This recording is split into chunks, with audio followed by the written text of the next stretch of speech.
Seeing Jet Li's health problems in the news got me thinking about the careers of these amazing kung fu stars.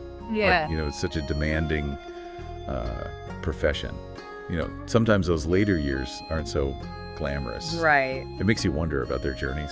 You know what I mean? Yeah. Yeah, you're right. That level of intense physical performance can definitely, take a toll on the body over time. It brings me to a legend who you might not immediately recognize by name, but whose face is instantly familiar. Okay.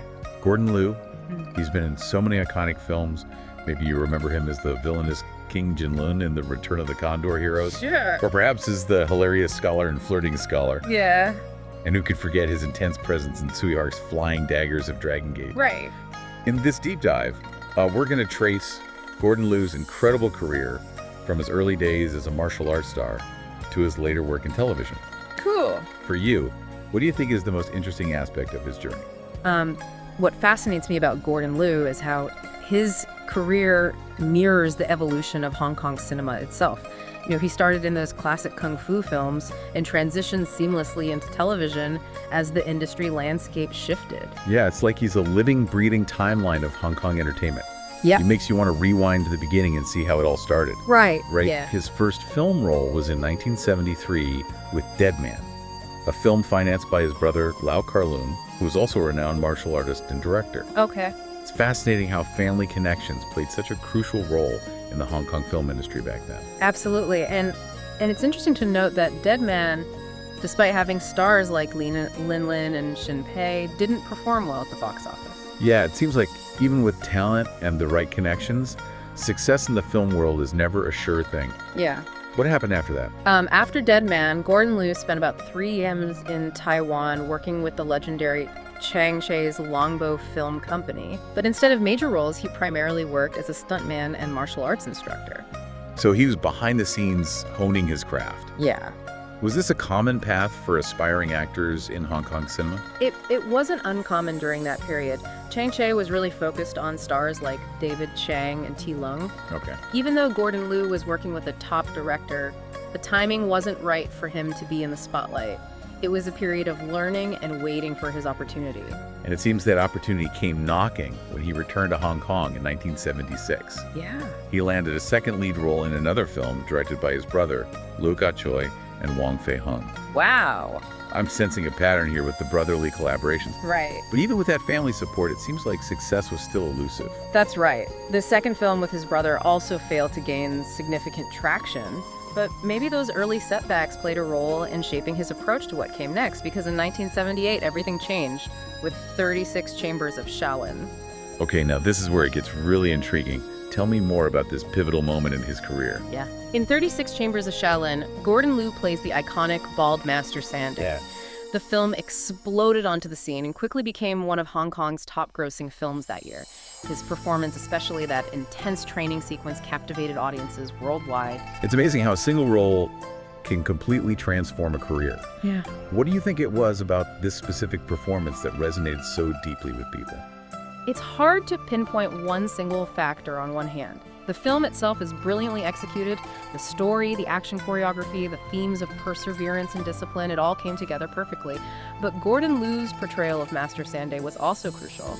He brought an intensity and authenticity to the role that resonated with audiences far beyond Hong Kong. He even earned the nickname the Eastern Yul Brynner from foreign media. This film truly launched him into international stardom. Wow, it must have been incredible to witness that kind of success after the earlier setbacks. It certainly was, and that success led to the 1980 sequel, Shaolin Scaffolding Master. This time, he played a cunning and humorous character named Zhu Renji, which was a complete departure from the stoic Master Sanday. That's quite a shift. Yeah. It shows his range as an actor, being able to move between such different characters. Yeah. What do you think motivated him to take on such a contrasting role? It's a great question. Perhaps he wanted to challenge himself as an actor to show that he was capable of more than just playing the serious martial arts master. And he definitely succeeded. Shaolin Scaffolding Master, while not as iconic as the original, further solidified his talent and versatility. And then in 1989, we see another significant shift in Gordon Liu's career. He joins TVB, marking a transition from the big screen to the world of television. That's a big change. What prompted this move? Was it a personal decision, or was there something happening within the Hong Kong film industry at the time? It was likely a combination of factors. The late 1980s saw a boom in Hong Kong television, with many film stars making a similar transition. So it was kind of like riding a new wave in the entertainment industry. Exactly. And for Gordon Liu, it presented new opportunities to showcase his skills and reach a wider audience. One of his notable television roles was in the 1990 martial arts drama Mantis Kid, where he starred alongside another skilled martial artist, Liu Meng. I'm curious, did his television work differ significantly from his film roles? There were definitely some adjustments involved. Television productions often had tighter schedules and budgets compared to feature films, but Gordon Liu's experience in both stunt work and acting allowed him to adapt quickly.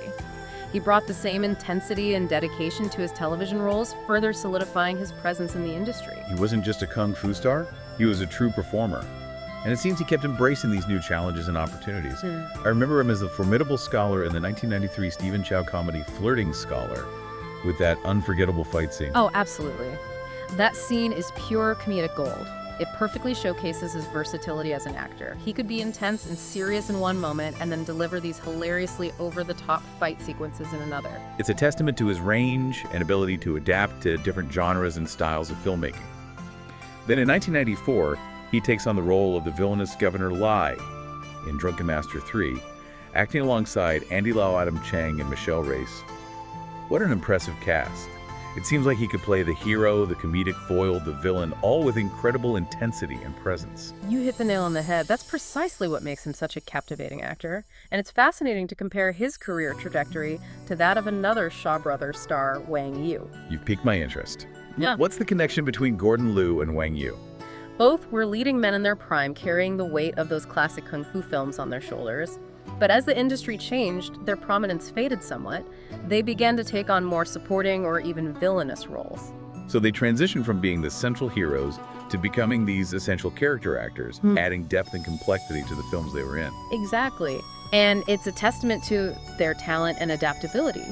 They weren't defined by a single type of role or a specific period in their careers. They continued to work, evolve, and find ways to remain relevant, even as the landscape of Hong Kong cinema shifted around them. It's inspiring to see how they navigated those changes and continue to leave their mark on the industry. It speaks volumes about their dedication and passion for their craft. Absolutely. And that's why Gordon Liu's legacy is so enduring. He didn't just ride the wave of 36 Chambers of Shaolin forever. He continued to work hard, take on new challenges, and refine his craft over decades. His impact on the kung fu genre and Hong Kong cinema as a whole is undeniable. I completely agree. So we've covered a lot of ground from his early days to his television work and the parallels with Wang Yu's career. Before we move on, what do you think is the most important takeaway from Gordon Liu's journey?